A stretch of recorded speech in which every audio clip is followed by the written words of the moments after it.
where I extracted the Eclipse folder. So I got it over here. So I'll just go here. Then I'll open my Eclipse tool. So when I open my Eclipse tool, you can have an option to browse which folder you want to save your files over there. So right now I want to save my files over here in the D drive Learn Eclipse, and then I click on OK.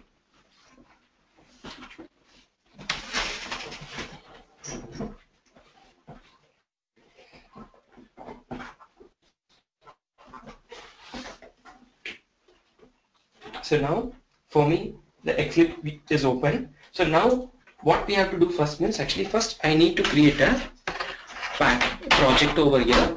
Then after that I need to create package and then a class. So to create a project, go to File, New. At the beginning you might be seeing project, otherwise you can select Java project. Otherwise go to project, select Java project here, otherwise it will be there under the Java folder. So I selected the Java project, click on next. Then I need to give my project name. So my project name, understand Eclipse. Again, then the main information I need to select it as the environment as SC 1.7 or 1.8, and then I click on finish. So for me the project is created. I'll be having a source folder and then the JRI system library. So what will be there under the JRI system library is that will be consisting of the packages and class file which methods are already written over there. Okay, so each and every classes will have its own methods and variables and constants available on it. I'm right click, go to new package. Here I need to give the package. Always package name starts with the small letter. Okay, that's a standard way, but it's not mandatory. Just I'm giving over here as sample package.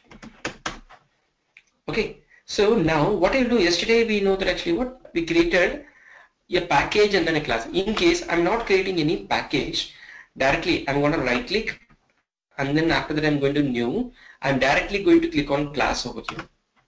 Okay, I'm not created any package. In case if I'm not created any package, see there is no package name. So then I create a class called sample. Okay, so class names always should start with capital letter. Then I need to click on my main function. Then I click on finish. If I create like this, you can see a default package will be created for me.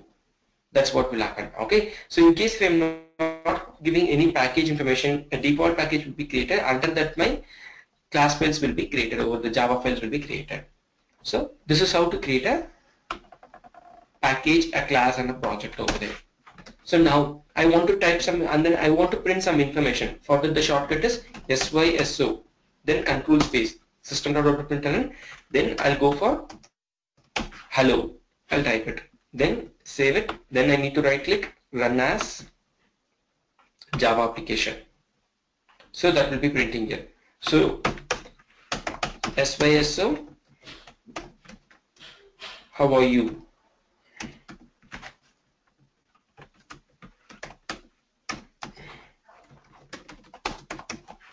So when you right click, when you run it, each and everything will be printing under the different next line, because print line means print the information, go to the next line. In case if I'm going to give only print means everything will be printed under the same line. That's what it will do. That's what we have seen yesterday. Okay, so then we have seen about variables and then data types over there. So where the variables will be present, for example, variables and data types, I'll just go to new class. So I'll just give variables. Then I'm not going to click on my main function. I'm directly going to go to finish. So I want to create a package or something. For example, I'll go to browse. Here there is no packages. In case if I want to create it, I need to right click and then I need to create a package. So right now I'm creating it over there under the here. For example, I'll just give for example pack 1. I'm just giving. Okay, then I'm gonna not click on the main function and then I'm going to finish. See what happens. Can you see a new package has been created? Under that one the variables has been, class has been also to get the main function, shortcut is MAIN, control space, click on enter. That's it. Okay. So variables is of two types. One is a local variable, another one is a global variable. Variables which are all declared inside the functions are called as local variable. Variables which are declared outside the functions are called as global variables. Global variables again has been split into two types. One is static, another one is non-static. So static variables will be with a keyword called static. Integer a is equal to 100. Then integer b is equal to 200. So now if I want to print the variables sy, so, then directly I need to give the variable name. In case if I am giving the information under a double quotes, that will be treated as a string. It will be printing me the value I only. Okay, so if I want to print the values, the variable information, I need to give only the variable name, which should not be there with double quotes. Now I'll right click, run as Java application. Can you see now it printed me 10. Okay guys, so now if I want to print the global variables, for global variables, if it is a static variable, I need to print with help of the variable name, variables dot a. Okay, variables dot a. So class name and refer with help of the variable name. Okay, 100. Non-static members always I can print it with help of the object only. How to create an object? New and then the class name. Then it should be with parentheses. Now, okay, now for me a memory location has been created. Okay, then now what will happen right now? I need to give a memory location is created. Now I need to give the name for it, and then after that I need to give the reference as what are the members need to be loaded. That is global members to be loaded. So for this, from this class only I need to load all the global members. So I need to give variables obj1 equal to new variables. So now in this object all the global members, the static, non-static members, everything will be loaded. So now I'm going to give sysum obj1 dot b. Okay, so always non-static members should be loaded with help of the object name. Static members always should be referred with help of the class name. Okay, that's a standard practice, but even though you can refer it with help of the object also. So obj1 dot a. Okay, so when I'm going to click on obj1 dot, can you see it's giving me a lot of information over here. What that means? Can you see right now? Here b in variables it's coming. Okay, the same thing if you see, can you see variables coming? Same thing, other things are coming as object, and then here it's coming as variables. That means there are some information which is coming from other class also. Okay, what is this object? Means object is the supermost class of all the classes in Java. Okay. Is my audio is breaking for everyone? Shalini, it's breaking for you. For others, it's breaking. Yeah, for others, it's fine, Shalini. Yeah. Okay. So obj1 dot. When I give it over there, so it's like actually what? There are some information which is coming from my own class, and then there are some information which is coming from the other class. That is actually what? Only one class it comes, that is object. Object is the supermost class of all the classes in Java. Okay, object is the supermost class of all. And then you can see the main function also is being loaded into the object. Getting?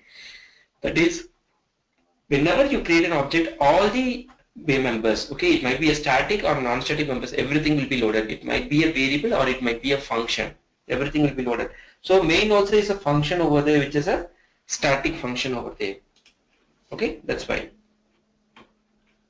Okay, so now obj1 dot, I'm going to refer that EA. So can you see B is coming as actually what? A triangle over here. Then after that, here also it's coming a triangle with S mark. That means what means that is it's saying that actually it is a static member. Okay, so I'll just tell you guys actually what is this actually, what that green color mark over there, and then all those information I'll be letting you know very soon. Okay, so I'll just click on it as of now. Okay, then I'll right click run as Java application. It's printing me all this information. Clear? So this is about yesterday we are seeing. So today we are going to see about functions. We are going to see about functions over there. That's what we are going to see. I'll just show.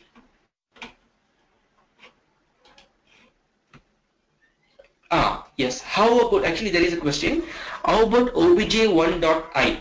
So what is that obj1.i? So obj1.i is what right now for me? It is the, I always what?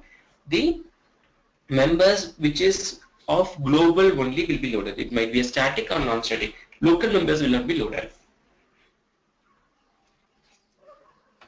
Local members can be accessed only in this function only. For example, if I have declared a variable over here, it can be used only in this function only. You cannot use it over there in some other functions. Okay, now we are going to see about functions. Now we will come to know directly what the local variables where all it can be used. Okay. Yeah. Okay, Rajesh. So I'll just open my own node. Okay, I'm opening my another Eclipse over there, which has some of my programs over there. Okay, next. So now I'm going to show you about functions. Our function will be written. So always our program starts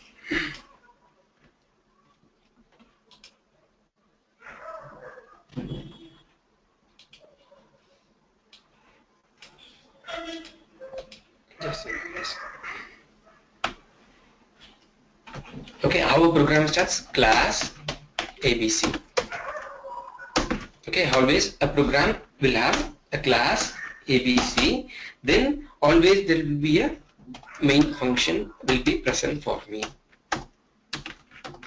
Correct? So always a main function will be present. So what are the things that are there under my main function will be at the beginning over there, I told you. Okay, so now we are going to talk about functions. First we will see what is the usage of that function. So for example, I need to print some values over here like this. Okay, so I'll go to my Eclipse only. Here only I'll just do it. For example,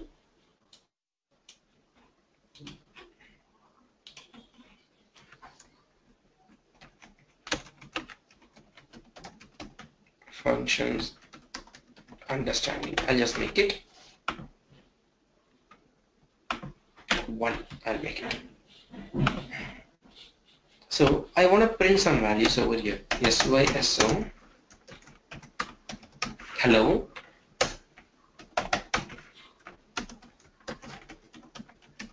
Welcome. SYSO. It is there is a question from Shalini. Is it mandatory to always refer to global variables with class name like variables.a? If it is a static variable, it's actually what, not mandatory. It's the best practice always to refer a static member with help of the class name. Okay, why means actually I already told you that your static members will have only one copy. Okay, objects, the non-static members will have multiple copies. Each and every time when I'm going to create an object, the default value of the non-static members will be taken. But in case if it is a static member, what will happen right now? For you, whenever you assign a value, that value will be assigned in all over the places. It might be the object level or it might be the your static pool level. Everywhere it will be changing. Whenever you create a new object, the latest value only it will be taken. So that's why always the best practice to access the static members with help of the class name. Clear, Shalini? This is what your question now? Okay, yeah. So welcome, how are you? Then I'm just gonna give so hi there. I'm just going to have. Then I'm just going to print this statement for a number of times. So day 1. I'm gonna print these 3 statements.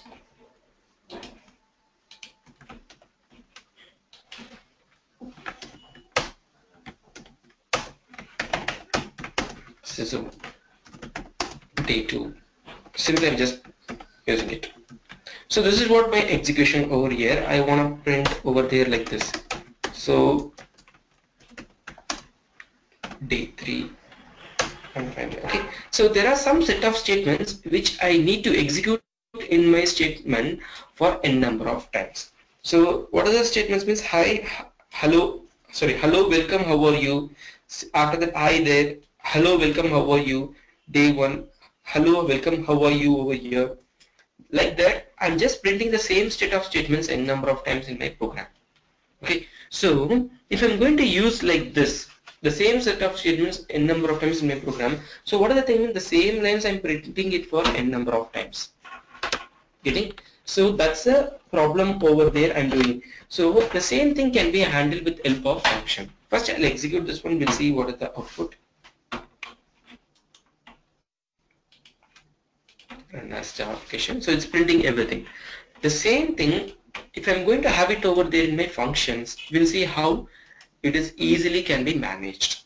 Okay, I'll just copy the same information, right click new class to public static void main finish. So now I'll just copy this program information and then I'm going to have it over here. So I told you that hello, welcome, how are you? This is a statement which I'm going to execute for n number of times, correct? So I'll copy this one and then I'm going to create a function. Okay, how a function can be written? Okay, I told you that public static void main also is a function, but it's an executable function. Other functions are whenever you call at that time only that will be executed. Clear? Whenever you call that time only those functions will be executed. So now I'm going to create a function over here. See? Right now. So this public, all those things are access modifiers. Okay, those are all called as package access modifiers. So it's not mandatory that actually right now I need to give it over there as public. So now I'm going to give a function static. Okay, always any member will have a static keyword or it might be a non-static member. It might be a static or non-static member. So right now I'm going to create a static method void then method 1. Method name can be anything. I'm just giving method 1 as a one. I'm giving. So now I told you that hello, welcome, how are you is what actually what I'm going to use it for a number of times. So I'm going to write it over here. Okay, then I'll save it. So whenever I want to print this statements, instead of writing it over here, I will call this method.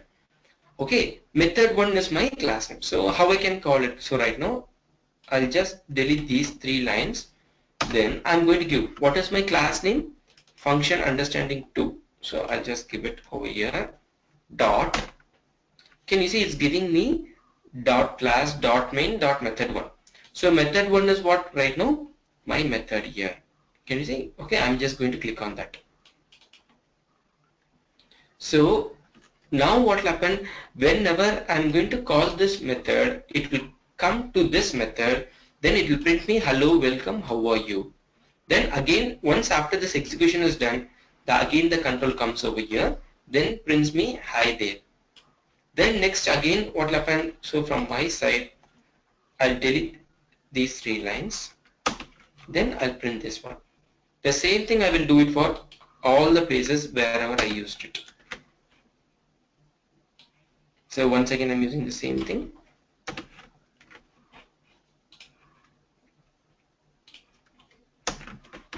Then again here. Okay, the same program I have made it in a organized standard structure. That's what. See the program here, how it is. The same thing, see your program how it is. So it will call this method, then prints me hi there. Call the method, print these lines, and then again comes here day1. Think of it as only 3 lines of code. Same thing if it is of 100 lines or 500 lines of code is there, which we need to repeat it for a number of times. So what will happen, for example, 100 lines of code of program is there, which you need to repeat it for example, 10 to 15 times, means totally 1500 lines of code you have to write it separately, entirely each and every time. Instead of that one, if you have it over there, what will happen, each and every time whenever it's needed, you can call it.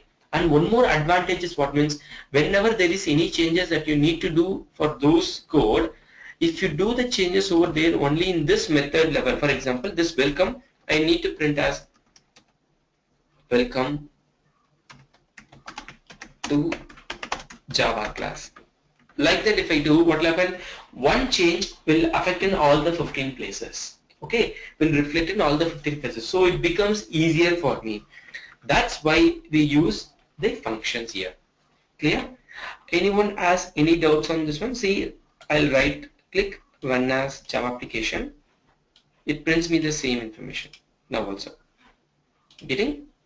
So we'll see how this execution happens. Okay, so but everyone understood actually why we need to use functions. Anyone has any doubts on this one? Sure, I'll just print. There's actually I just want you to print the code in chat. Sure, I'm just printing the code in the chat for you. There is another question. Is mentioning the class name is mandatory? That's what. The thing is, I told you, no? So mentioning the class, just again, yeah. Okay, so mentioning the class name is mandatory. So that one is what means, right now if it is a static method, I need to refer with the help of a class name. If it is a non-static member, okay, I need to refer with help of a object name. So static members means you can refer with help of the class name, but it's not mandatory, because static members can be accessed with help of the class name, object name, otherwise directly its same name also. Okay, directly by its name also if it is in the same class. Clear guys? Same thing. That's what is the question I'll say. So right now, this functional understanding 2 dot method 1 is there. Na? So instead of using it by functional understanding method 1, I can also use this directly method 1 also. Okay, that also works because it is there under my same class in the same function over there, so I can access it. Otherwise, I can also create an object and then I can use it. That is obj1 equal to new function understanding. Okay, so referring with help of the object name also is possible. obj1 dot. Okay, can you see here for me function understanding 2, see that method 1 is coming. So with help of the object name also I can refer it. Okay guys?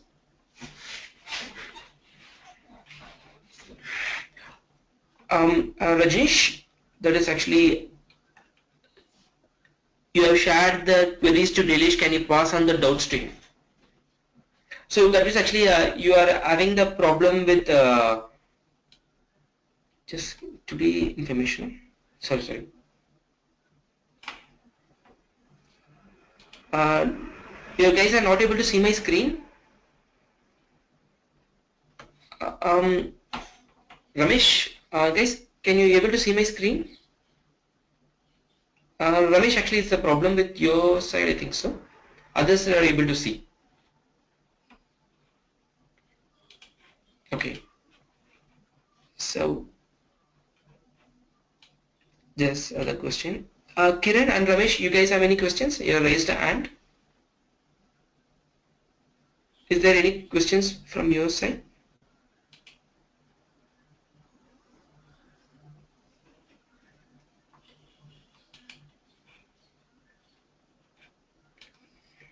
Just a second. Okay, sure. So in case if it's there, you can just send me a question also. Okay. So now I'll go to the next program. So now we'll see the same thing, actually memory allocations, which is happened for the, from our side we have seen about variables level, how the memory allocation happened and then how it is executed. Now the same thing I'm going to show you how it happens over there if I'm going to execute the method. So I'll just copy some of my functions program which I have written already. So that will give you a good understanding.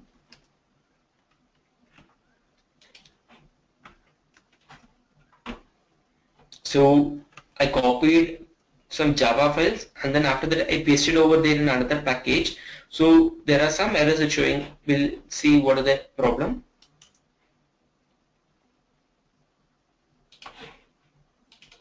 I'm clicking on it, basic one. So what I need to do, I need to make it as my package name, pack1. I pressed on F2, then again I'll come here, I'll change it. Now the error will be gone.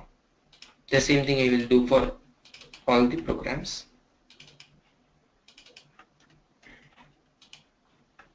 I'll save it, it will be gone. That's the thing. Okay, so now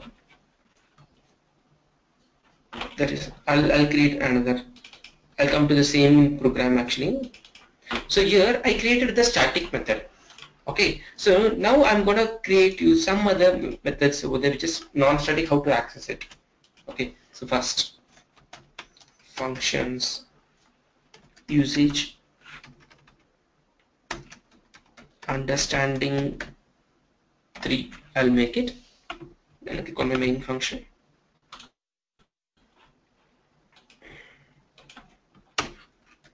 So now how to write a function? The function you can write it over there outside this main function, that is actually anywhere. It can be a big below before that or after that. It's not a problem. Anytime what will happen, my main function only will start to execute. Even if I write it over here also, see, static void sample1.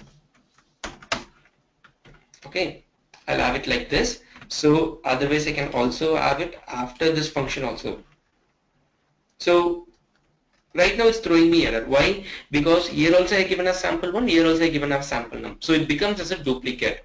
So if I mouse over, can you see, rename method sample1. Okay, so I'll make it as sample2.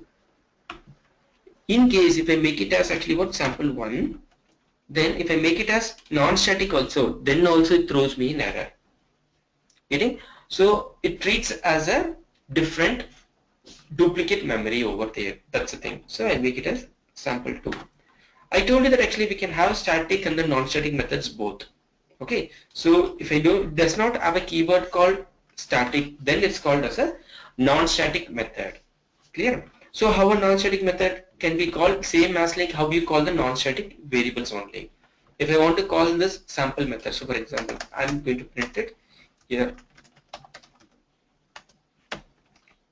sample1 method. Here it's going to print me sample2 method. Then here I'm going to have main function starts, and I'll just have the next line, main function ends. So if I want to call the static method, I can refer with help of the class name, function usage function understanding 3 dot. There it will give me sample1. So I'll press down button, then I'll select sample1 and click on enter. Okay, that calls me the sample1 method. The same thing if I want to call to sample2, that is not there. See, right now, function understanding 3. Can you see? Sample1 only is there. Sample2 is not there. So sample2 will be, can be accessed only with help of the object name only. So function understanding 3. Okay, so how we have to give? You should give new function understanding 3. If I give with parentheses, that will create me an object for me. So there, if I give function understanding obj1 equal to, now I'm going to give the object name and then function understanding 3, what will happen? That will help me to refer the information. So function understanding 3 will refer me. Okay, function understanding 3, obj1 equal to new function understanding 3. Okay, so then if I want to call the sample2 method, I need to give obj1 dot. Now I'm having all the information here in this sample method. So I'll just press yes. So when I type the letters, based on that it will also give me suggestions on it. Filter and give me the auto suggestions. So sample2 is what I need to access. Sample2. That's it. Okay. Now if I print it, run as Java application. Main function starts, sample1 method, sample2 method, and then main function ends. Clear? So now we'll see how the memory allocations are being happened. So before that, I'll create some information. Static int I is equal to 10. Okay, static int I is equal to 10.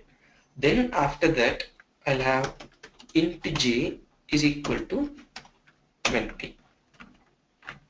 Then here, sample1 method. Here I'm just going to print sys I. Okay, is a static member. It's always best to use with the function understanding 3.I. Correct? That is the class name. Same thing now. After that, I'm going to give integer I is equal to 100. Then I'm going to print sys I. The same thing here. Before that also, I'll just give sys I. Same information I'm going to copy it over there in all the places. See what happens right now. So here also I will just add the information. Instead of 100, I'll make it as 200 here. Same thing in the sample2 method also. I have that information. I'll make it as 300. Then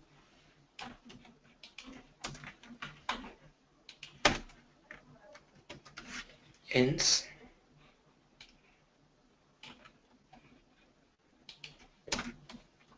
Sample1 method ends. Anyone has any doubts as what I have done? The only thing what I have done over here is I created two variables right now. Okay, I'll just make it as only one variable because j as of now I'm not using. So I'll create one variable called static, which is I. Then in all over the methods, what I'm doing is, okay, so from my side, first I'm going to give main function starts. Okay, from my side, always execution starts from the main function. Okay, so main function starts function understanding 3 dot I. That means what? The class name dot I. What will happen? It goes to the static pool. Static pool memory will be what? 10. Then I'm just going to print only the I value. So that means I also what will happen right now? Checks over there in the local memory, do I have I? Right now I don't have I variable over here. So it goes to the static pool, then prints me I. The same thing now I'm going to declare a new variable, declare and initialize a new variable, integer I equal to 200. So now what will happen right now for me? So here it goes to the static, here it's going to create me a local memory in the main function, local memory of main. There it creates a new variable. Then if I refer through I, that will print me always the 200. Only if I refer through help of the class name only, it refers to static pool and then get me the value of it. Then I'm calling the sample1 method. So now what will happen? Goes to the sample1 method. Sample1 method will be printed. Then I'm referring with help of class name. So static pool value is what? 10. Then I refer it I. So now what will happen? Goes to the local memory of sample. There we don't have any information over there right now created. Okay. Each and every method has its local memory. So that's why I'm telling this program. So system.out.println I now checks the local memory of sample1. Now I don't have any I value. So I variable. So goes to the static pool and then prints me 10. Okay. Then I'm creating a local memory here, variable here, I equal to 100. Now what will happen? When I'm trying to print with I, checks in the local memory of sample. There I will be 100. It will be printed. Then sample1 method ends, comes here. I'm creating an object. Then obj1.sample2. Okay, then system.out.println main function ends. Sorry, sample 2, then it control comes here. The same logic happens over here also. Then now control comes here, main function ends. Clear guys? I'll right click and then I'm running it. So once again, with memory location, I'll be just telling to you, see, main function level 10 and 10 it printed, then finally 200. Sample 1 method let 10 and 10 printed, then finally 100 because here it's 100. Then sample 2 method 10 and 10, then it's 300 because it's local for this one. Getting? So some of them might be confused over there. Okay, so I'll just explain you with help of the memory allocation, so you guys will be a little bit clear about that, what I'm saying.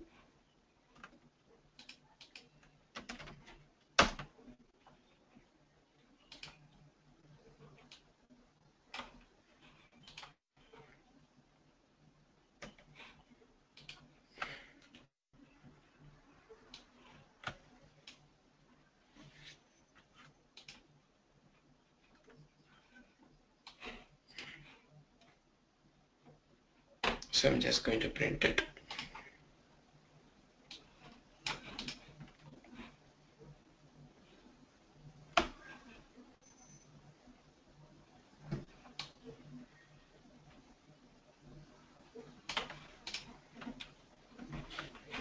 So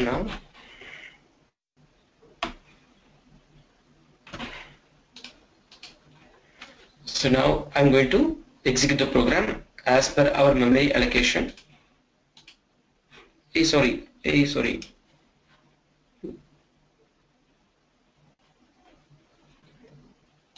a second guys, there is some questions. I'm not clear with calling static and then non-static functions. Can you please repeat? Sure, I'm going to explain you in this program, Shalini. You will get that one.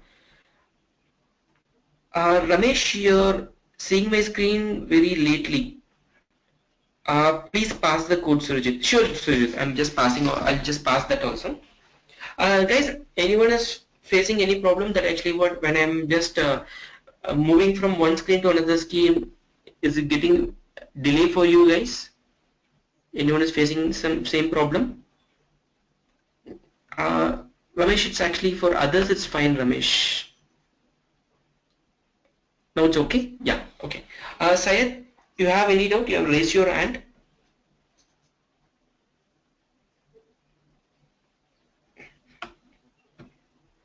Okay, so I'll continue. Yeah. I'll explain this program right now. So you guys want the program, so I'm just sending you the code here one more time.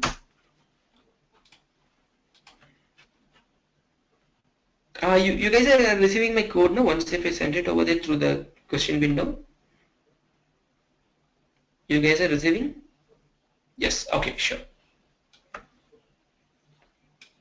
Okay, so I'll explain this one. So what will be here?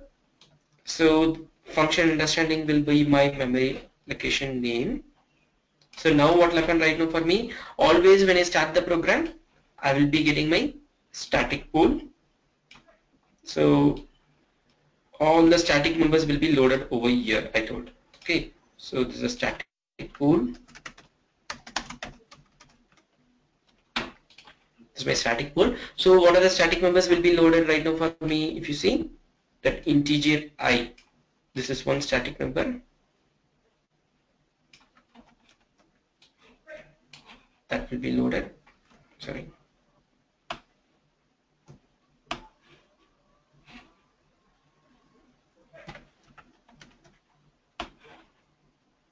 So that is loaded. Then void sample. Okay, this also will be loaded. Then after that main function. Yes, main function also will be loaded for us. Then after the next, if you see any other, is there? No. This is a non-static method. So only these three members only are static. So now I already told you always which will be started for me. The main memory only will be started for us always during execution. So what happens? It creates a local memory for main at the beginning.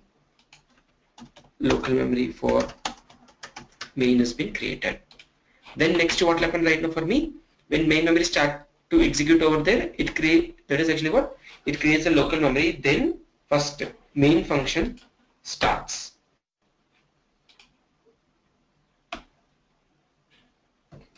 Main function starts. Okay, that will be printed first.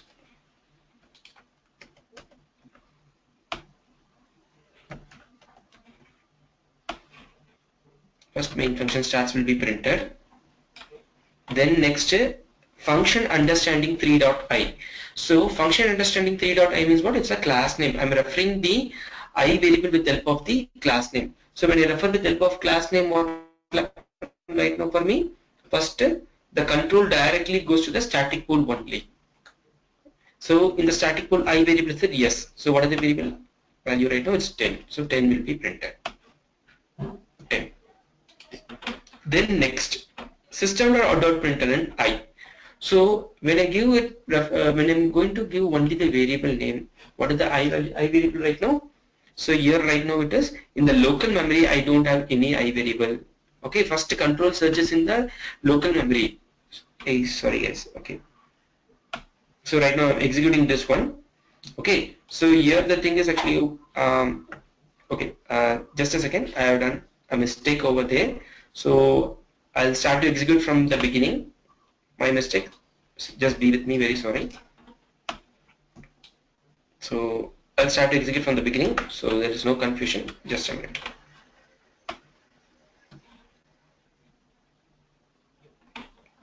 Okay. Rajesh, anything? You have executed the program.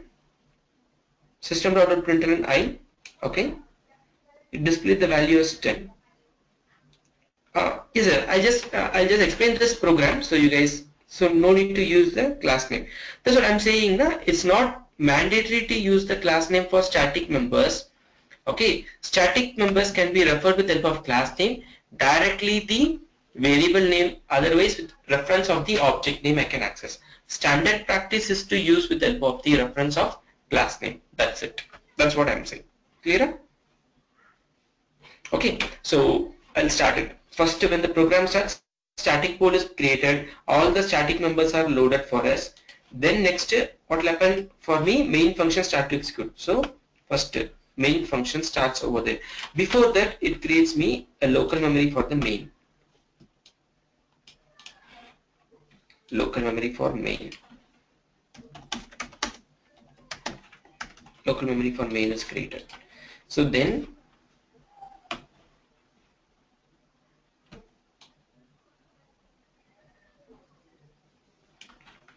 after that, what main function starts.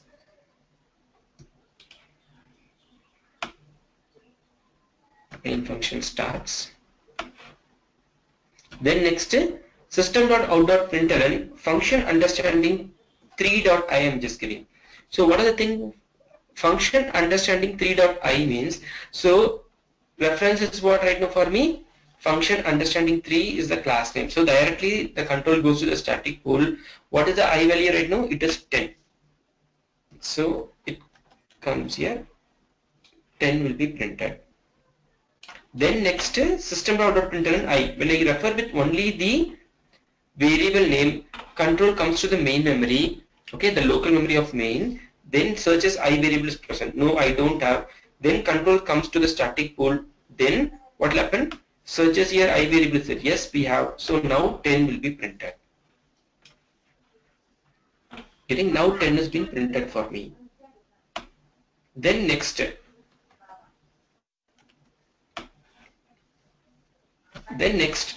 Integer I equal to 200. When I give integer I equal to 200, so in the main memory, so now a variable, new variable will be created I that is equal to 200. That will be created for me.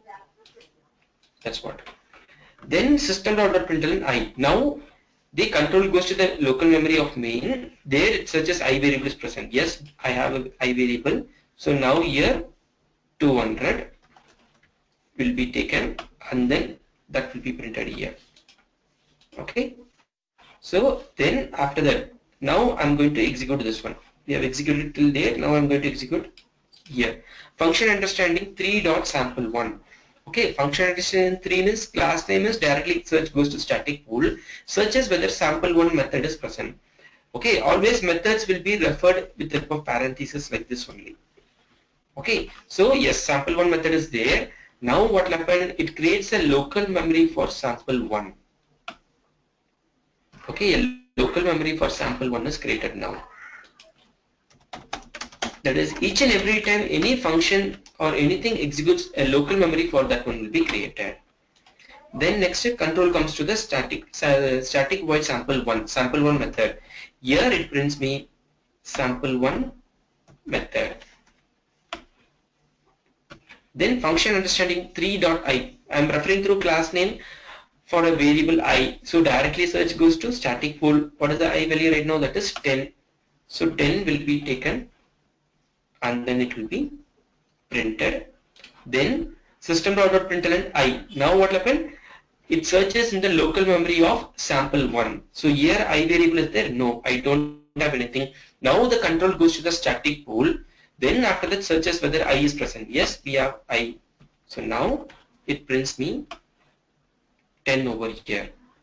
Then integer I equal to 100. Now what will happen? It creates me a memory location here in the sample1. Integer I equal to 100 comes. Okay, the same thing here also. What? Integer I equal to 200 we got over there in the main memory. Now same as like that. I equal to 200, so same thing. So now what will happen? System.println I. Now when I am searching in sample1 in the local memories, I is present. Yes, we have I. What is the value right now? It's holding 100. So now 100 will be taken and will be printed. That's the thing. Clear? Then sample1 method ends. Sample1 method ends. Okay, now entire information has been executed. Okay, in the sample1 method everything is executed. Now control comes out of the sample1 method to the place wherever the call happened. So control comes over here. Now when the control comes over there, the memory which is allocated for the sample1 will be deleted by the garbage collector. Now control comes here. Now I am creating an object, function understanding 3, obj1 equal to new function understanding 3. Now what will happen? It creates me an object. It creates me one object over here which is obj1. Okay, now what will happen? All the members. Okay, so all the members will be loaded right now. obj1 is there now. So now what will happen? All the members. What global members? What are the global members we have? That is these two things. So static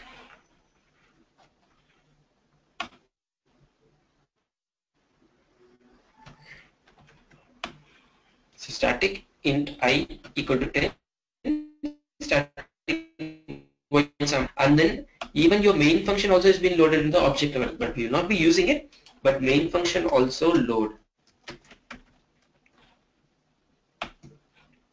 Then after that right now the sample method that also will be loaded.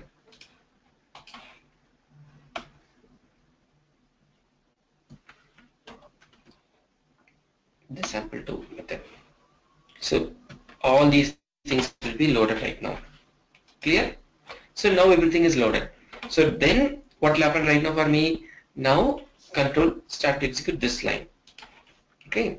So it executes this one. obj1 dot sample2. Now it comes to the obj1. Here sample2 method is here. So now what will happen? Yes, sample2 method is there. So now sample2 method start to execute. For that now a local memory for sample2 will be executed. Local memory for sample2 that will be executed now. Okay, so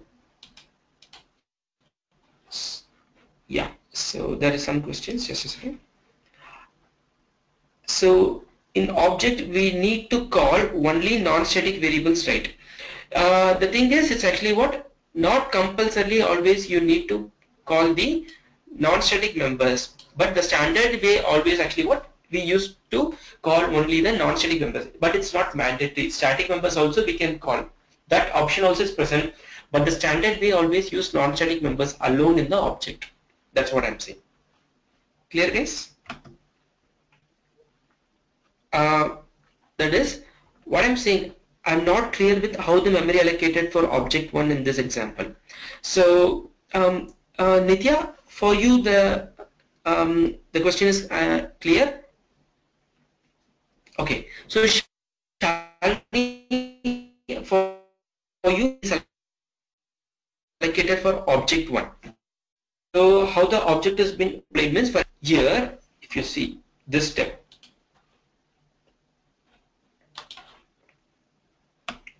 function understanding 3 obj1 equal to new function understanding 3. So what is the step is doing? I'm trying to create an object.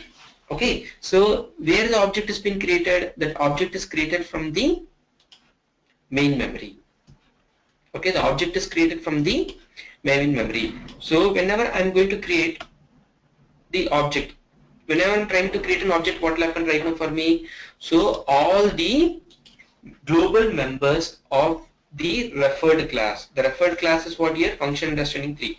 So all those class global members will be loaded into the object. It might be a static or it might be a non-static. Static and non-static all will be loaded. That's what here happening. So what are the static members?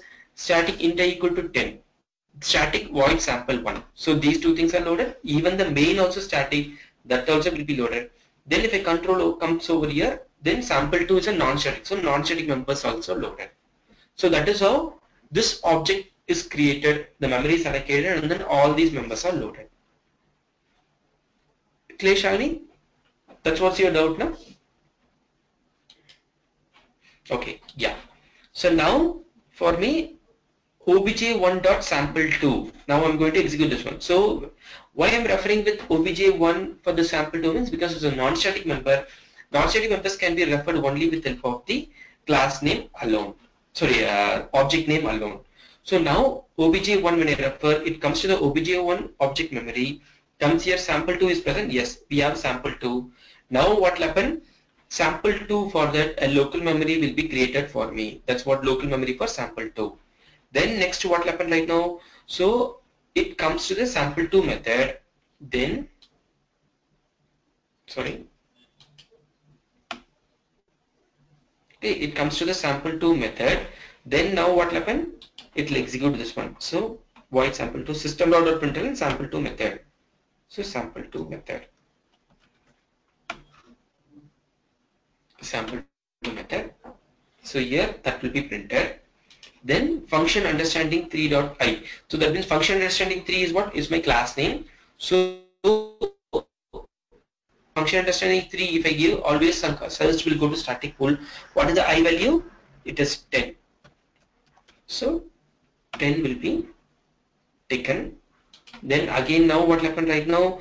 Referring system.println I. Now control comes to the local memory. Why? Because I'm referring with the help of the only, I'm not referring with anything, directly I'm using the variable name. So here I variable is what right now for me? Right now nothing is present. So control comes again to the static pool. What is the I value right now? That is 10 will be printed one more time. It prints. Then integer I equal to 3. Now, so now it creates a local memory integer I equal to. Then next what will happen? I'm referring system.println I. Now control comes and search in local memory. What is the I value right now? That is 300. Now 300 will be taken and then to be printed. Then next sample2 method ends. Sample2 method ends. That's what will happen. Okay. Now what happens? Sample2 method is executed. Then again control comes to the place wherever it is called. Okay. So now the memory which is allocated for that sample2 method has been deleted. Okay. Then control comes here. Main function ends. Main function ends. So then after that what will happen? Entirely main memory is executed. Now control comes out of the main memory. Now when it comes out of the main memory, what will happen? the memory which is allocated for the main memory also will be deleted. Main memory will be deleted. The object is created from the main memory, so that memory also will be deleted. Then after that, what will happen right now? So control comes out of the entire program. Now static pool memory and then the entire memory which is allocated, everything will be deleted. So by whom the deletion will happen? The deletion always will be happen by the garbage collector. Clear, guys? This is how the memories will be allocated if you're executing the functions. Anyone has any doubts on this one? So everyone is clear of it. Can you go to the next program? Object memory will be deleted after main memory. Yes, the thing is because through main memory only for me that object is created, correct? So what will happen right now, the object will be remaining always will be present, okay, till that function has been executed. Okay, so main function once it's deleted, that time only that object memory will be deleted. Clear, sir? That's the same object. If I'm creating it in the sample one method, inside the sample one method execution, what will happen once the sample one method has been executed, that time that object which is created from the sample one method also will be deleted when sample one memory has been deleted. That's the thing. Clear, guys? Shall I go to the next program? Okay. So now we have seen about methods. Actually, how to write a method and then how to call a method and then how the memories are allocated. Okay, now I'm going to show you another concept over here, that is in methods we have return type and then arguments. So how that is going to happen, that's what I'm going to tell you. So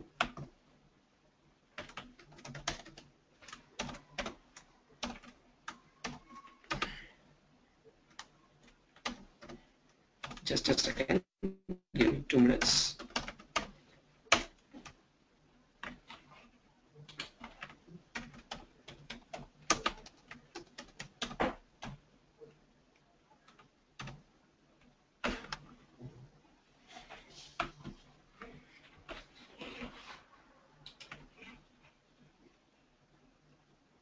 Zero5 is file name. What is that, Rashmita? Zero5 file name?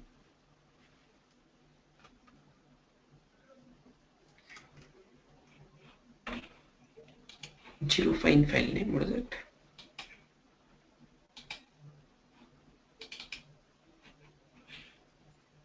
The one for you directly created. Oh, just a second.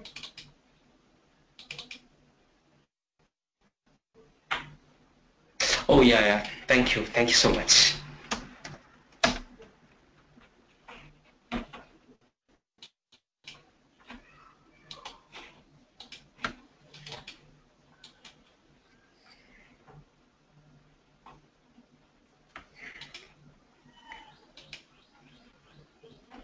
Okay, so now I'm going to show you about, okay, just a second, there is a doubt. Can I call a function which is in different class to a current class which is working? Yes, that is possible. How that is possible means, for example, I'll just show you. Okay, so I'm going to show you what is the doubt over here means. So I'm having a class, two classes.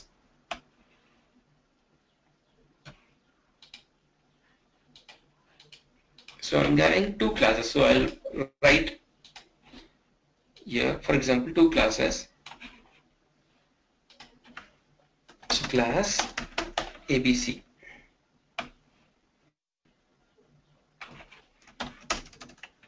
So class ABC. So here I have my main function string arguments. Then we have a method here. So static void sample1.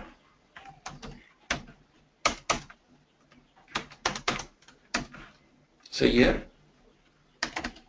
CISO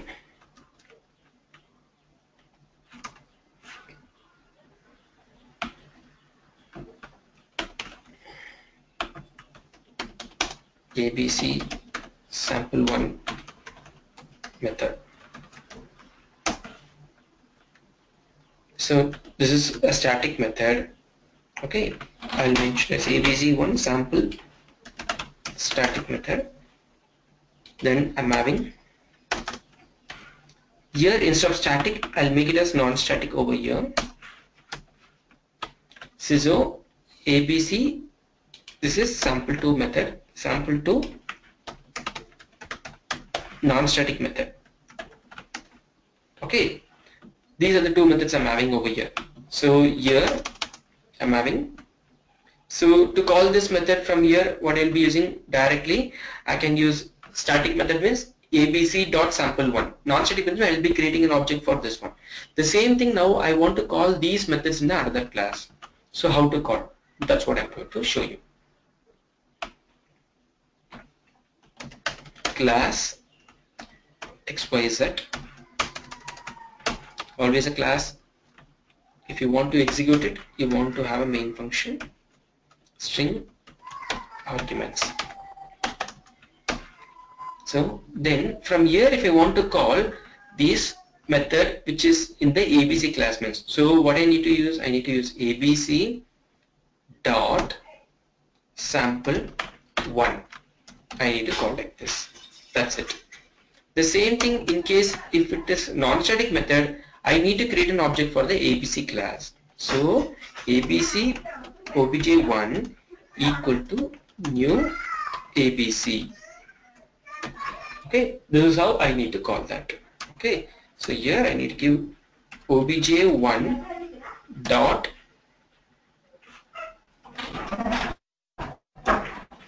sample2 here. That's it. Clear? This is how we call the methods from the other classes over here. This is what you download. This is what you know. Clear? Any doubts apart from this?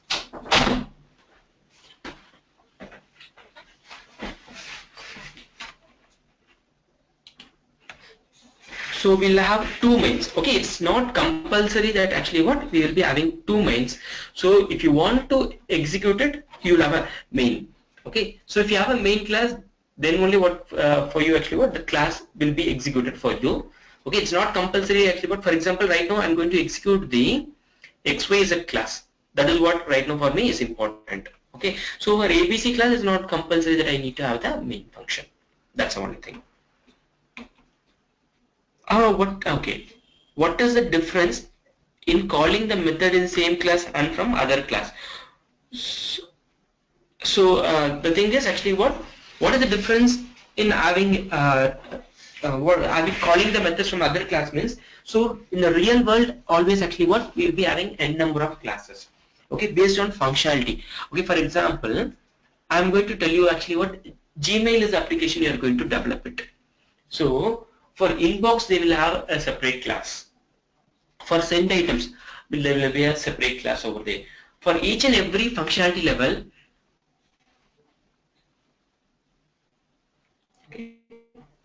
each and every functionality level they will be having a separate class. Under that one, each and every feature level they will be having some method. For example, inbox is the class. In that, what are the things? So inbox actually what will happen right now? You have an option to delete it over there. Okay, and then you have an option to forward that mail, to reply to the mail. So each and everything what will happen, they'll be having separate methods in the inbox level. That's what they do. So now whenever it's needed in other places, they will call that method, and then they will execute it. That's what they will do. Okay. Is that your question, Ramesh? So is ABC class should be in the same package of XYZ? Yeah. The thing is actually your side that for example you are going to use the methods from the different class over there. Both the classes should be there into the same package. But if you can also have it over there in the other package, that time you should have the classes methods as a public over there. Those things when it comes to the package access modifier, I'll be explaining to you about those things. There is another question from Syed. For execution, there should be main method with name as main, or it can have main method with any name provided that we are passing strings to it. For execution, there should be main method with name as main, or it can have. The thing is actually what always it's the main function is mandatory be using. That is actually what pre-written function over there. Okay, which we are using it for executable function. Our own written function can be written with anywhere, however we want. For executable functions, always it should be public static void main string arguments. Okay. So why you're making it as a static means because statics only will be always taken in the memory at the beginning. That's why it will be executed, public static void main. Okay guys? If there are two classes, which one will execute it first? Because both have void main function. So from your side, when you are going to execute it, it will ask you which class to be executed. Okay, I'll show you that example also. Okay, for example, in the same program, I'm going to have two classes in case. Okay, so how that execution happens is when I'm trying to right click run as Java application, that time it will show me two class names over there. Which class I'm clicking on it and then trying to execute it, that will be executed. Difference between static void and then void. So static void is what means that is actually what from my side void is a return type which I'm going to explain hereafter. So static is what means is a keyword. If you mention it as a static, it's a static member. Okay, so that members will be loaded into the static pool. Non-static members always can be accessed with the help of the object name alone. That's the difference. Okay guys, can I go further?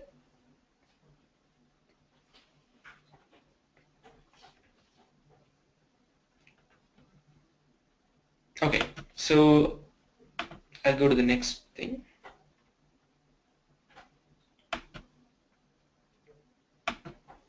So this is what the doubt you guys have. So for example,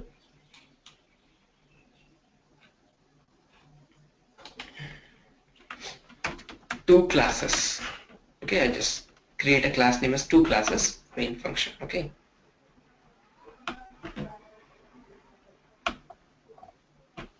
So this is what my main function is. So two classes. So I'll just copy this one. Okay, and then I'm going to have here. So I need to change ABC. So here I'll just mention it as ABC class. It's throwing me here. Public type must be defined as whole file. Okay, so I'm removing this public keyword alone. Okay, so when it comes to package access module, you guys will know about those things. So right now, can you see? I'm having two classes over here. One is two classes, another one is ABC class. Now I'm going to run it. Right click, run as Java application. See what happens now. Okay, select Java application. Which one you want to run it? ABC or two classes. So if I click on ABC and then if I click on OK, ABC class will be executed. Right click, run as Java application. When I click on two classes will be executed. Whichever I am going to select it, that will be executed. So if you are not specifying static, just void is always non-static, right? Yes, perfect. If you're not specifying static keyword, always it's a non-static. Correct. So now I'll go to the next one. So now I'm going to tell you about return types over here. What are the return types?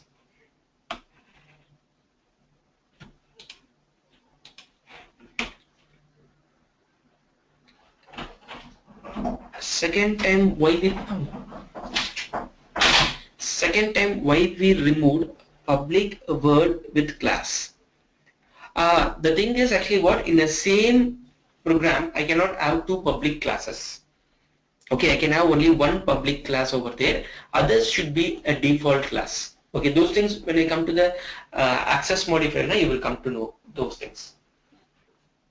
So, what was the file name, Rajnish? So the file name, yes, superb question. Okay, the thing is right now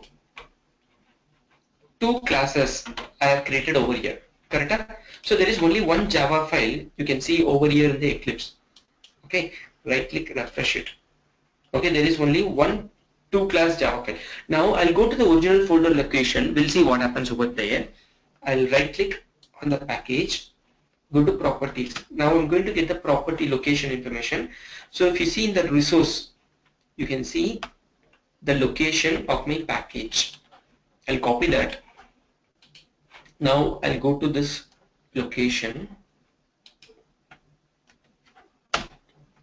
Can you see there is two classes? So I have created one more class called ABC. Now in the source folder only two classes there. If you see, right click, edit. Can you see two classes? ABC is there, but for ABC the Java file has not been created. The same thing, I'll come to the bin folder, see what happens. Can you see two classes is there and then ABC class is there. Okay, who has a class has been created, for them compulsorily for ABC one class file will be created. Okay, always there will be a class file will be created. Java file will be only one, but class file will be multiple. Why? Because I already told you JVM needs the class file to be executed. Okay, Java file is actually for only for the understanding. Class file is for the execution over there. So that's why two class files will be created. Clear? This is what your question now. Okay. Yes. Okay. So now I'll come over. So I'm going to explain you about return types. So return types we'll see. So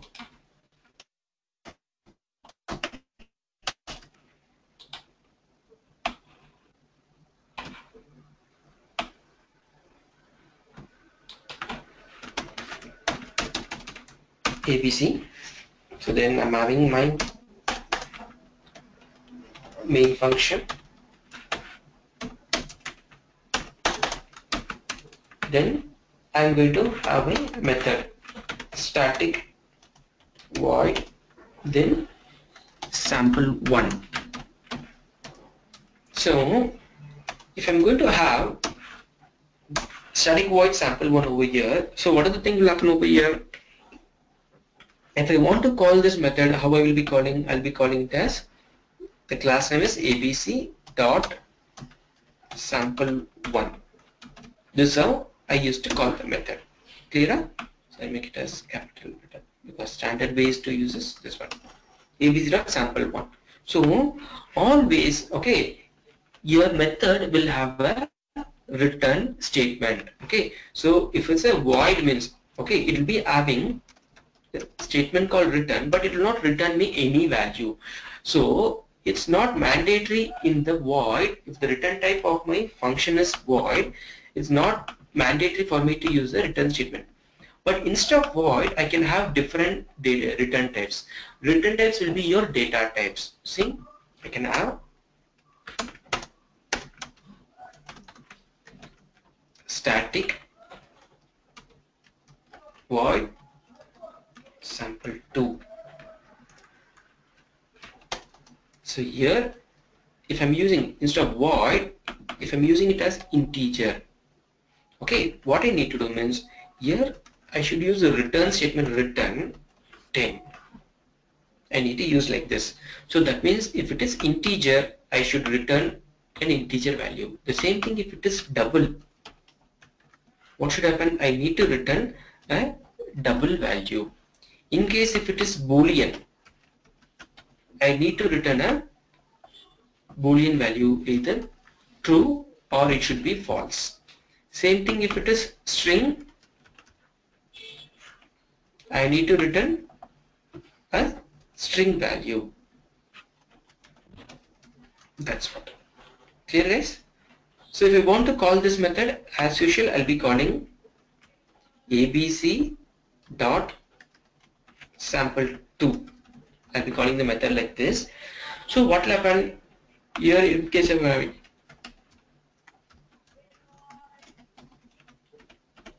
sample2 method. So what will happen right now for me? It will print me sample2 method. Then what will happen right now for me? It returns me hello over here to the place wherever it is called. This is the place I have called over here. So in case if I want to capture that information, I can capture it in a data type. Okay, in a variable string a is equal to, if I give what will happen in the a variable, it will load me hello over here. That's what it will do. So now if I print it CISO a, what will happen? So in a variable right now we have hello, so a will be printed, hello will be printed for me here. That's the thing. Clear, guys? Any doubts on this return type? Any doubts? Anyone has any doubts on understanding this return type? Shall I go to the next topic, which is arguments? Okay, I'm going to talk to you about arguments over here. So for example,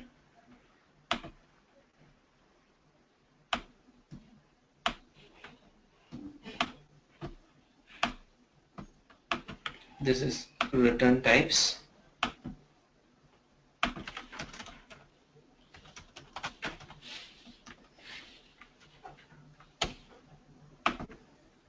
Next I'm going to talk to you about arguments. Okay, that is method overloading.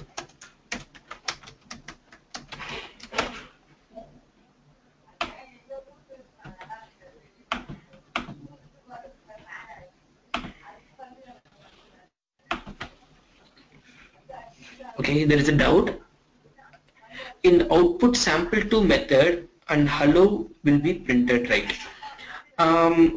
The thing is actually what will happen, yes, correct. The thing is what will be the output over here means when I give abc.sample1, so in case if I'm having it over here as CISO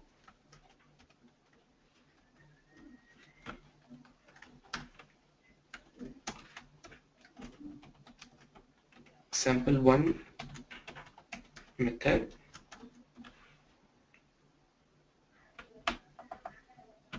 CISO sample1 method, what will happen right now for me? So first abc.sample1, sample1 method will be printed here, then return. Okay, there is nothing, no values can be written if it is the void is a return type over here. So it comes over here. Then after that the control comes here, then abc.sample2. Now sample2 method will be printed and returns hello to the place wherever it is called. So now this place will be holding hello. Then after that will be stored under a variable. Then I'm printing CISO a, that will be printing hello and then comes out of the main function. Clear, Nidya? So if you don't write return in void method, it still works. What is the difference between writing return and not writing return in void method? So the thing is return, I'm not going to return any value over here. So that's why in Java there is an option. It is not mandatory that actually what you have to use the return statements. Okay, so from my side it's not mandatory that I need to use the return statement here. Why means because if you use return also, you're not going to return any value to the program wherever it is called. So that's why they have made it as actually what's not a mandatory statement. Clear, Syed? Yeah. Now I'm going to talk to you about method overloading concept. What is this method overloading concept over here? Okay, so we'll see. So class XYZ. So that as a main function.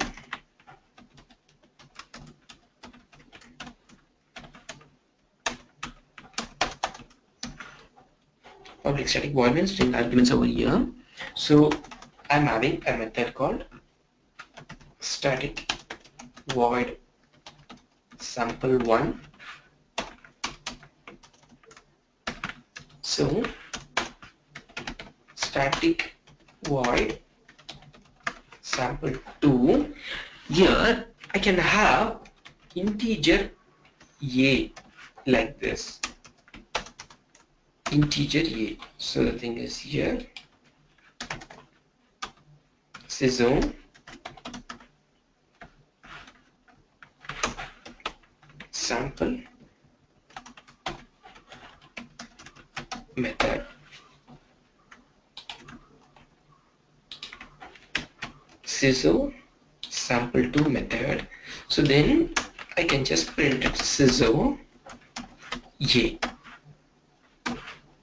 Okay, so in case instead of void, if it is integer, what will happen? That can return. So here I'll have another method. Instead of void, in case if I'm having as integer, I can also return the statement return a plus 10. If I give, what will happen? The a value plus the 10 value. So the thing is, it's an integer value. So integer is a return type. That's why I'm using. So in case if it is boolean, okay, the thing is I cannot return the boolean over here. Okay, what is the return type? Integer means the integer value only can be returned. That's the thing. Okay, so is it necessary to write return for a method with void keyword? No, it's not compulsory. It's not mandatory to write return statement if a method is having void as a return type. But if it's integer or some other data types, if I'm using it as a return type, it's mandatory that I need to use the return statements. Otherwise, it throws me an error. Okay, so now if I want to call this method, how I can call? So now, if I want to call this sample1 method, how I can call xyz dot sample1. If I call, that method will be called. If I want to call the next sample2 method, so how I can call xyz dot sample2. Then here if you see, it's accepting integer a over here. Correct?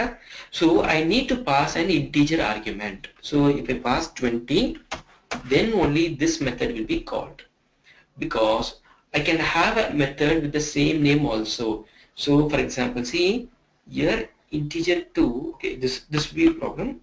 So this should be double. Okay, then I want to return an integer value. So this is 10. Okay, I know that I confused you. Okay, once again I'm telling you. So the thing is static integer sample2, and then it's accepting double argument. Same thing here, it is integer argument. Both name of the method is sample2. I told you before, you cannot use the same method name. Okay, so when I'm using the same method name, it was throwing me error. But based on the arguments, okay, based on the arguments, you can differ a method with the same name. So sample2 is the method name, but this will accept integer argument, but this will be accepting double argument. Based on this one, you can differ the methods here. Okay, that's what I'm doing. So when I call sample2 20, that time what will happen? This method will be called prints me sample2 method, then sysO a. So what will happen? It will print me what is the a value that I passed is 20. So 20 will be printed here, and then control comes to the place to here. Here I'm not using return statement because it's a void.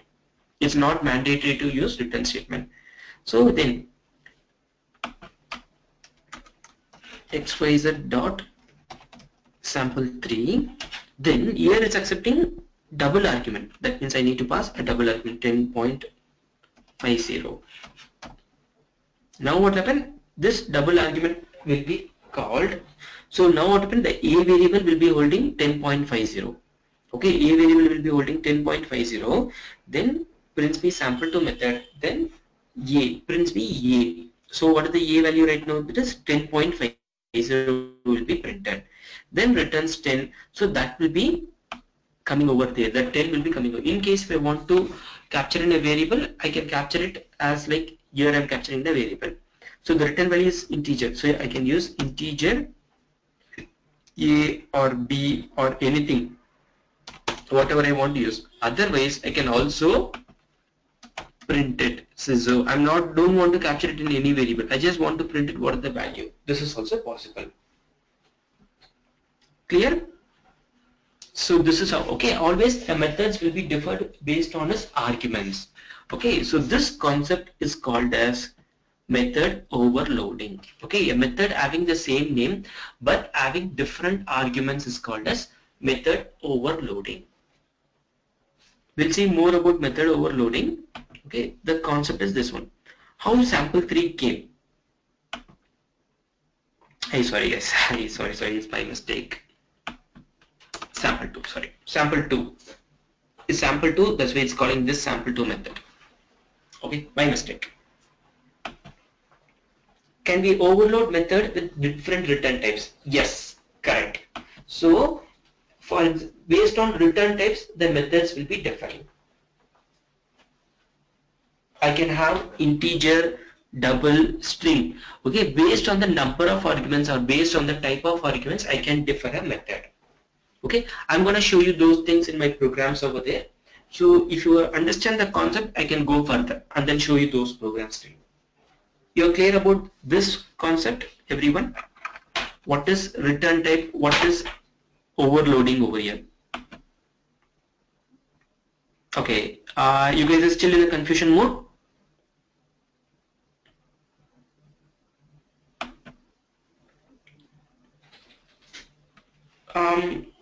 Please repeat overloading. Yes, I'll repeat that one.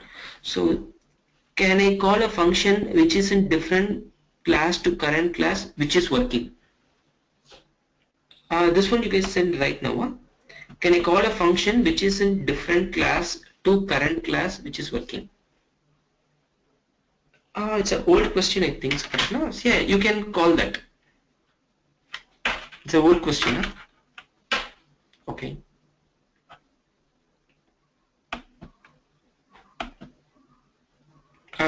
Ramesh, you have raised your hand. You have any questions?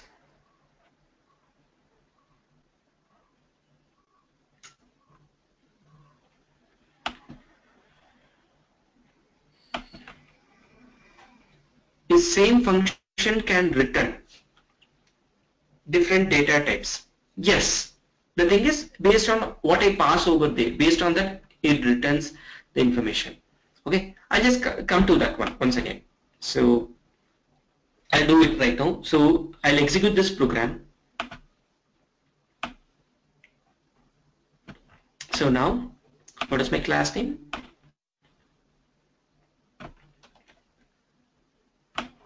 XYZ is my class name. So always a class will have a static pool.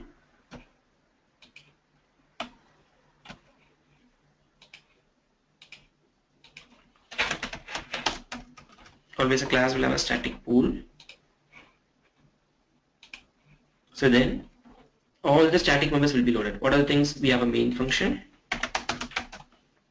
Then we have the sample method, which is a static.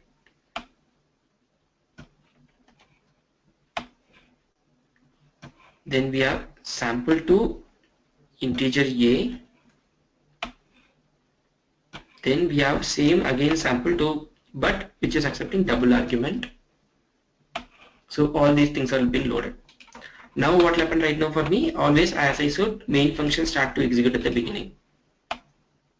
Local memory for main will be executed.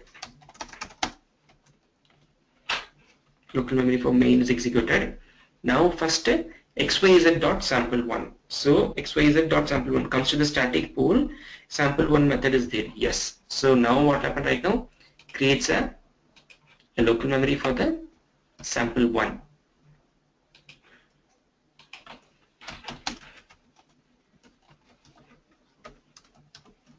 So sample1 is created. Now what happened? It prints me sample method at the output. Sample method is the output. Then execution stops. Now what happened? The memory is been deleted. Then next static void xyz.sample2 of 20. So now what happened? It calls me the sample2 method. Okay, so comes to the static pool sample2 of integer a. I'm passing 20, which is an integer value. So this one matches because there are two sample2 in that. This integer a is what matching over there. So that will be created for me, memory for that. So local memory for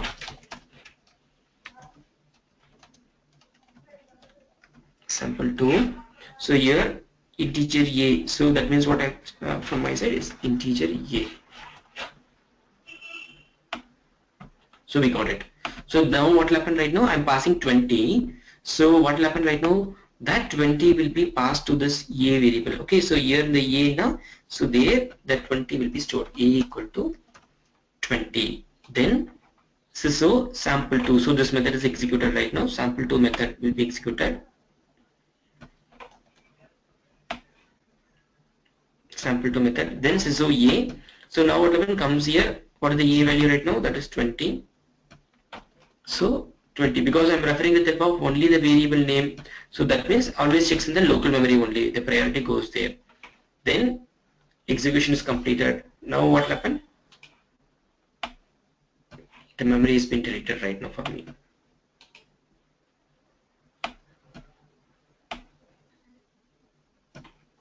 The memory is deleted. Then next what happened?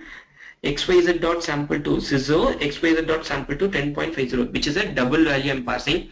So matches with sample2 double of a. So creates a local memory for that.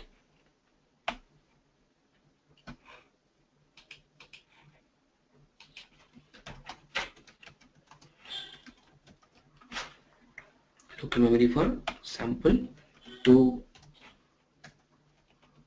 double of a.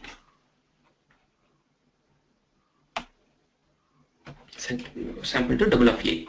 So now what happened? Here in this a variable 10.50 will be loaded. A equal to 10.50 will be loaded right now. So now what happened right now for me comes here, execution starts, sample2 method,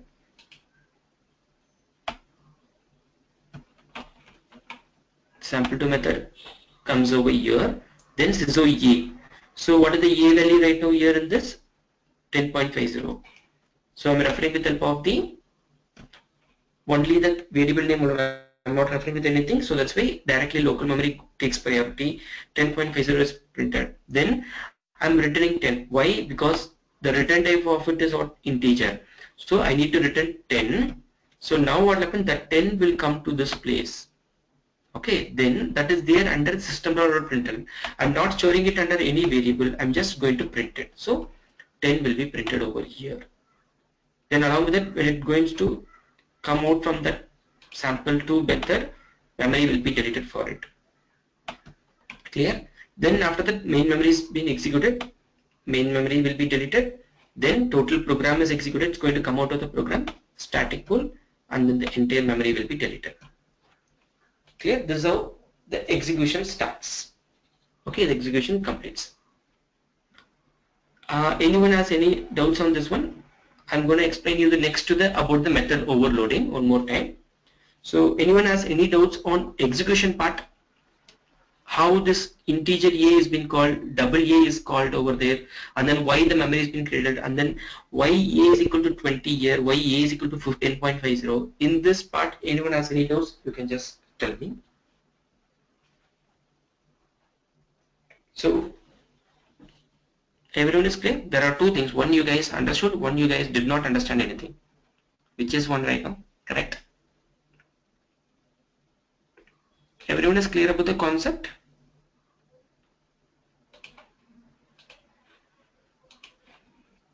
Yes. Okay, sure. So now I'll go to the next one.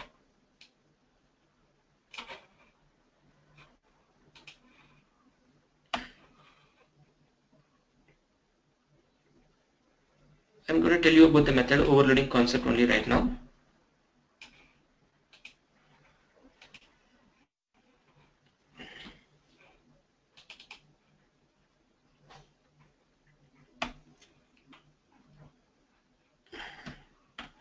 Okay, this is my program.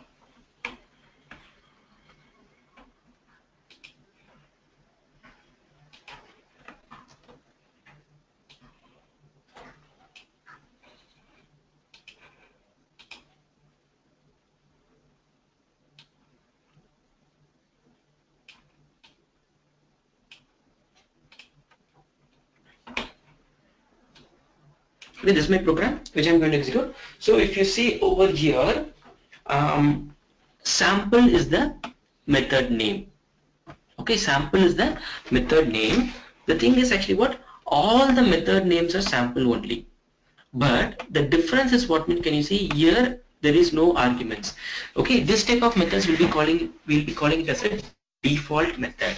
Okay, these type of methods we'll be calling it as a default method. Then here it accepts integer argument.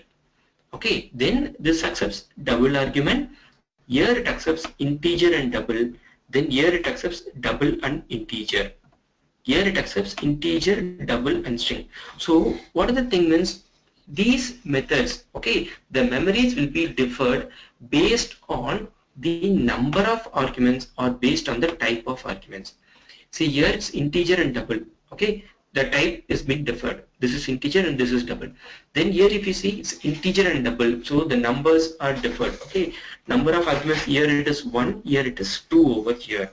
So integer and double, here again double and integer, so the type is deferred. First is integer and second is double. Here it's double is integer. Same thing here, integer, double and string. So this concept is called as method overloading. That is, a method will have the same name but in different forms. Okay, a method will have the same name but in different forms over there. So how the forms are different is based on the arguments, the number of arguments or type of arguments which we are passing there. Clear? So the return type actually what means it's used only for returning the value. Based on that there is no difference going to happen over there in the method. Only based on arguments only that difference in memories will happen. So the thing is if I want to call this method sample, it's a static method. Now, so function basic dot sample, if I pass an integer value 10, this will be called. Same thing function basic dot sample, if I pass 10 comma 30.20, first is an integer, second is a double, so this method will be matching. Clear? This is what method overloading. Clear guys? Anyone has any doubts on this one? Can I explain this execution? Anyone has any doubts on this execution parts? So I'm going to explain you that execution part level. So this time actually what is that I'm going to ask from you guys difference between public static void and then static void. So the thing is public static void and then static void. What is the thing is actually public is what I told you is an access modifier. Okay.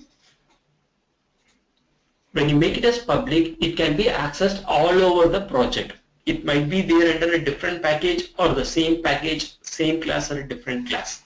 But if it is made as only static void means if you're not having the what is it? If you're not having public, only you're having static void means that is it's a default. That means you can access that member only in that package level alone on the total project. That's the thing. Okay, Rashmita? Yeah. So now I'm going to explain this. So now I'm going to ask you, Shalini, can you explain me this program? What will happen? I'll just unmute you.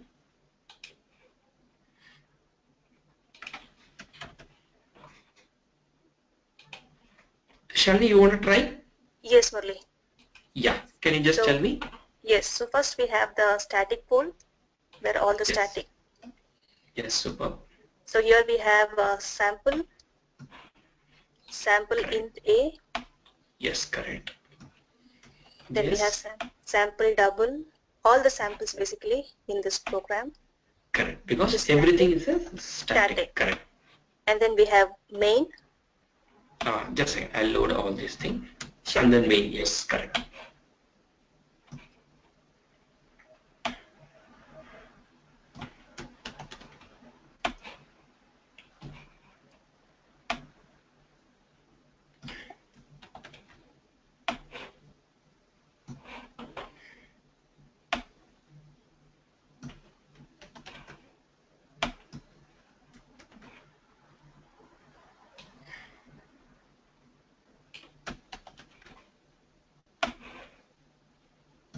So then after that, Then we as you have said, the main function also, because that is also is a static. static. Yes, correct.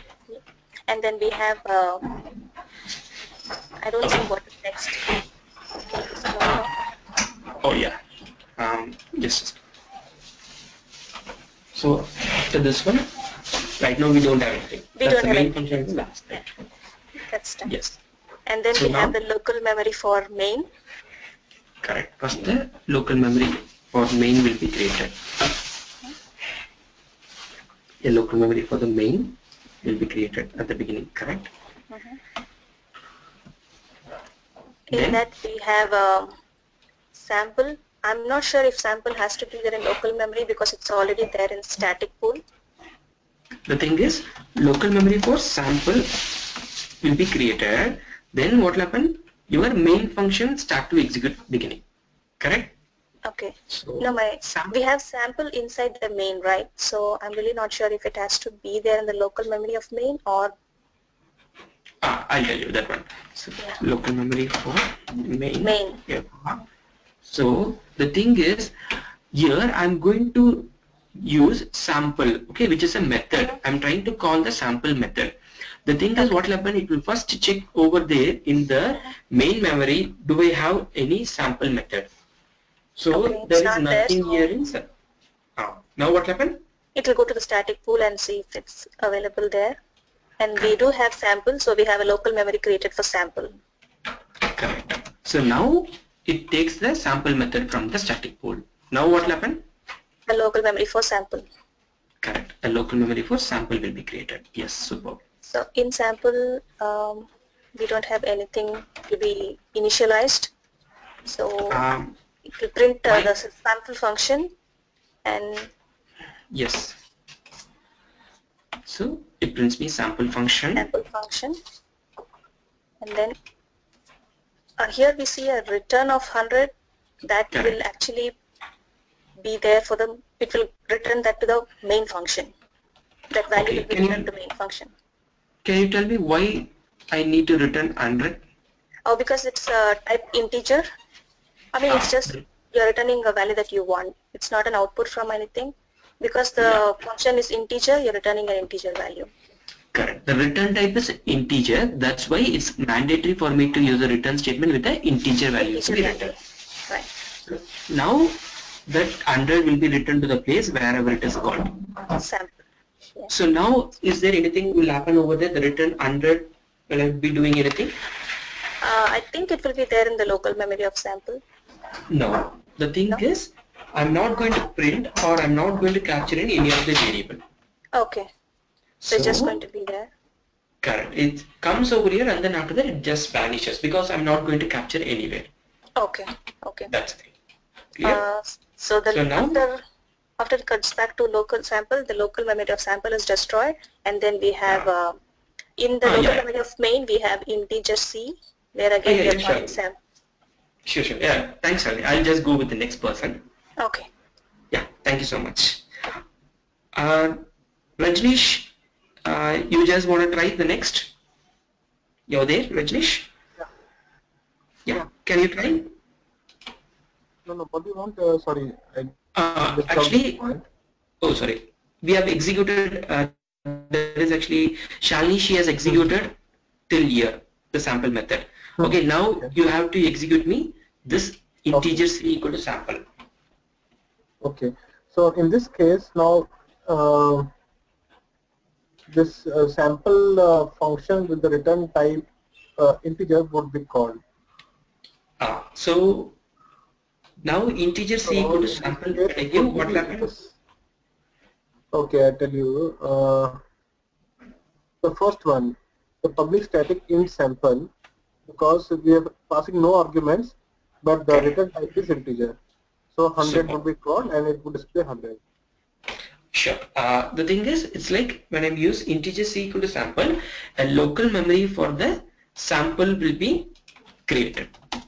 Getting? So first that will be created. Then after that, what will happen right now? So here integer C equal to sample I'm using. So that means inside the main function, a variable C will be created here equal to. Okay. So integer C, that will be created for me. So that's what this one. So integer C, that will be created in the local memory. So then next to what will happen right now, so the sample for that memory is created. Now control comes over here. Yeah. So how the control comes over here means first it checks in the main memory. There is no sample. Now control goes to the static mode and checks it. Yeah. So here only sample is there. That's why this sample method start to execute. It will display sample function. Yes, correct. Yes, then it will display sample function and return the value 100, which will Correct. assign to C variable, and then it will display the value C. Correct. So the thing is, it prints me sample function. Then after that, what will happen? It returns me 100. That 100 will be captured over there under the C variable now. Clear? Because right now I'm giving in the main memory. That's what. So then it deletes the memory which has been created by the local memory of sample. Then next, what will happen right now for me? Yeah, it will display C. That is, whatever is assigned to C, it will display. Yeah, C means actually where the memory will be taken, the C memory value. Local memory for main. Sure. Okay, it comes over to the main memory over here. Then it takes the value 100, and then that will be printed over there. Okay, guys. So this is how it will happen. So then next, can you tell me what will happen right now after that? Then I will display that delimiter. Dash. Correct. The dash will be printed over there. So then now can you tell me what will happen over here? Okay, Rajesh, thank you, Rajesh. So I'll just go. Monisha, can you try the next? Hello, hey Monisha, you're there? Yes, Murli, I'm there. Yeah, just 2 minutes. Abhishek was having a doubt. Can we have integer sample and character sample? Yes, we can have that also. So the return type can be integer or character or string, anything you can use over there, Abhishek. Okay, the return type can be of any data type. That's what your question now, Abhishek? Okay, so yes, Monisha, can you just tell me what will happen next? So right now we have to execute this one. So the function called sample of 10 is executed. So there is Correct. a local memory for sample 10 created. Super. And it goes to the second function. So now the thing is search where it will happen first. It goes So, to the, yeah, sorry. Sample of 10 means first it checks in the main memory. Sample of 10 means it matches with which one? The second one in the static pool. Correct. Sample of integer EA. That one will be matched. Yes. So now control goes over there. So then what will happen? So it prints the passing function.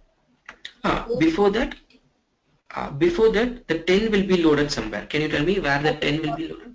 Yes, it loads in the sample int A function. Correct. So in the local memory of sample int A, it creates a variable A. In that, the 10 will be loaded. Correct. Then next. It prints the passing function. Yes. Passing function. Function A value, that is 10. Correct. Passing function. And then A where the search will go? In the same function. Correct. In the local memory of that sample int A only, it takes the searches over there. Then 10 will be printed. So then after that what will happen? It comes back to the main function. Correct. The control comes back, and then after that for me, and the memory will get memory gets deleted for me. That's the thing. Okay. Then after that, so next. Okay. Yeah. Thanks. Thank you, Mindi. Sorry, I forgot him. Sorry. Thank you, Marisha.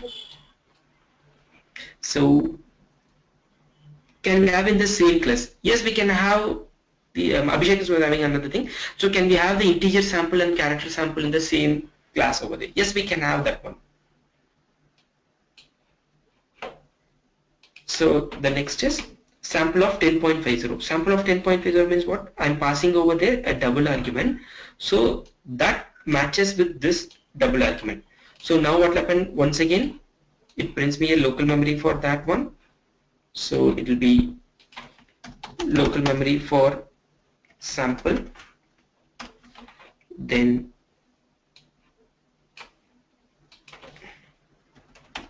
double of A will be taken over there. So now what happened? Control comes over here. So what happened in the A variable that will be passing me. So now what will be there in the A variable I'm passing over there is 10.50. So A equal to 10.50. Then next what will happen right now? Control comes over here, passing double function. Then after that my A value is what right now here it is 10.50. So 10.50 will be taken.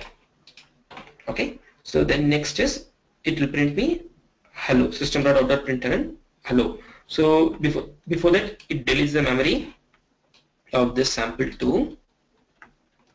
So hello will be printed over there right now. Then sample 10, 20.50 Murali. So once again memory for that one will be created, which matches with local memory of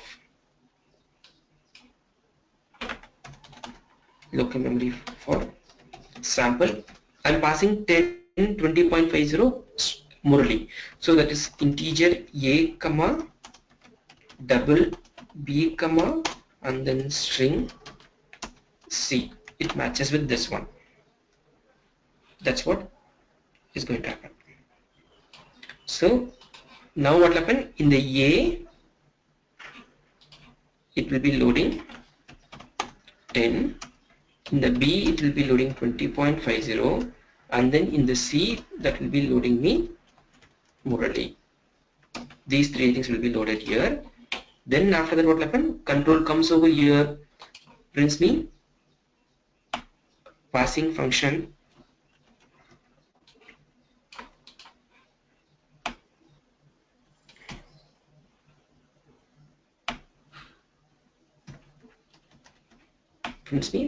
passing function, and then after that A, B and then C value.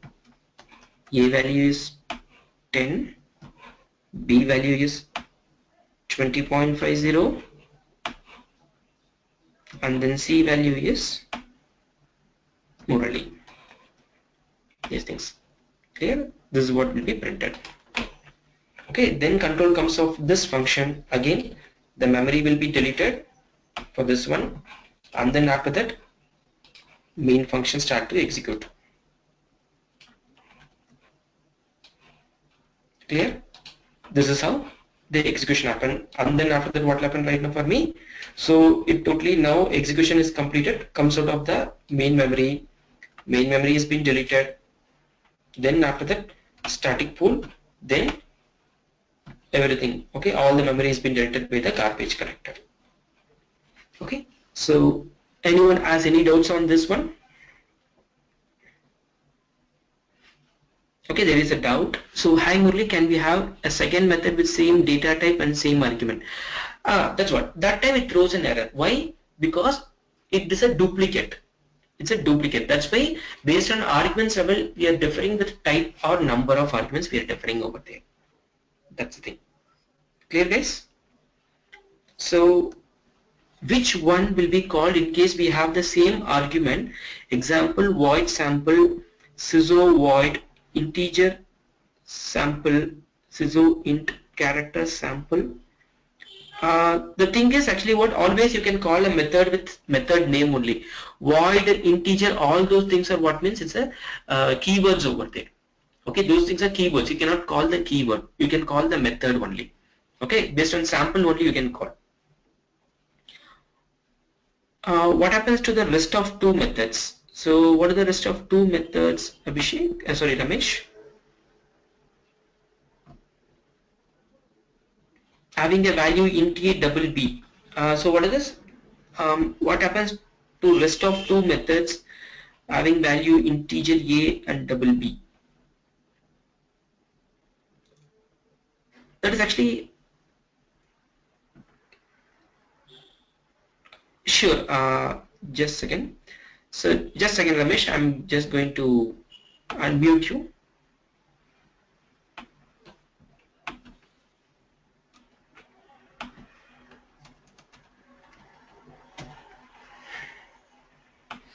Ramesh, can you hear me? Ramesh, I have unmuted you. You can ask me. Yeah, we are not calling or we are not passing any value to those methods, right? In our function, in our code. Okay. So in the which one? Sample 10, 20.50 Murli, that one, na? No. Sample. I'm referring the method. Okay. Okay. Public static void sample int a comma double b. Okay. So we are not using those. It means we are not passing any value, or we are not calling those methods, right? So will they remain idle? It means yes, it remains idle. Whenever I'm going to use it, that time only that method will be called. Otherwise, it remains idle. Yes, correct. Okay, got it. Okay, na? Yeah. Okay, guys. Anyone has any doubts or something? So it's 9:29. I'm gonna close the session as of for today. So assignments will be what means, okay? So I'll be passing this same programs, and then along with that some other extra programs I'll be forwarding to you. Okay. So what I want you to do means the same thing today also, the same memory allocation only I want you guys to do it. Okay. And then write the same program in your Eclipse, and okay, don't copy paste and then do it. Write the program, and then after that you just execute it over there and check whether your output, what you are getting it, and then the output which you are getting in the Eclipse is matching or not. Okay, so I'm going to pass you some extra programs also. Some 2 extra programs will be there which I have not taken over in the class. So you guys try that one, and then I just need to check whether you are getting the proper output or not. Okay, guys. So just a second, Rajneesh is having a question. So just I'm unmuting you, Rajneesh.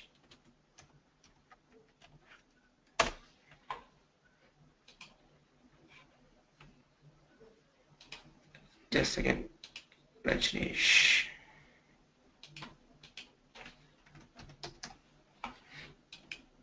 Hey Rajneesh, yeah, I have unmuted you. You can ask me. So, mostly I was trying to execute a program, firstclass.java, which we had shared yesterday, and I was able to, I created a folder and gave the name as first package. And then I could compile the file. Can you hear me? Yeah. Okay. Yeah, so Java C was able to do that, but when I run that program, it showed up a message called could not find the load main class. Then I even went to the class path in the environmental variables, and I had actually given that folder name where my class file was there, even it was not. So then I tried running the program using Java package name dot class name. Even that was okay. So I'm using a notepad and not the Eclipse. Okay, sure. Actually, I think you have sent me a screenshot of that one. I think so, correct? Yeah. Okay, I'll just still I have not looked on it. I'll just looked on it, and then can I reply to that to you? Fine. Because there are some problems might be there. That is actually one. Your Java version is coming properly in your side. No, because I'm able to compile. Because when I write Java and hyphen version, it shows 1.8. I think. Yeah. Got it. Compilation is happening only when your execution time. Yes. So at the runtime, it is showing messages could not find the load main class. Sure. Got it. I'll just look on that one. Meantime, you can just download the Eclipse and then try the same thing. Okay. So check whether they are also having the same problem, because sometimes if the path is not being properly set also, you might get that problem. No, but Okay. when the path is not set, then how can it compile well? No. Sometimes actually what the compilation will happen, the execution sometimes the problem will happen, but usually that will be a very rare case because both will not be only working. Very rarely sometimes these problems will come. I'll be just checking on that you said what you said, and then I'll reply to that one to the mail thread. Okay, Abhishek. So and also meanwhile you just try to download the Eclipse and then do the same thing. Check whether you're getting the same problem. Okay. Okay, guys. Yep. Today I'll be sending you that information to you. Okay. Okay. Okay. Anyone has any doubts or something, or can we close the session for today?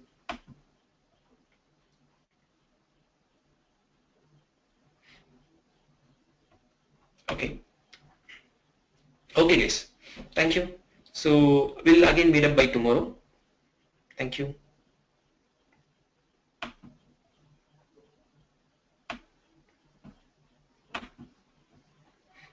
Thank you, guys. Thank you.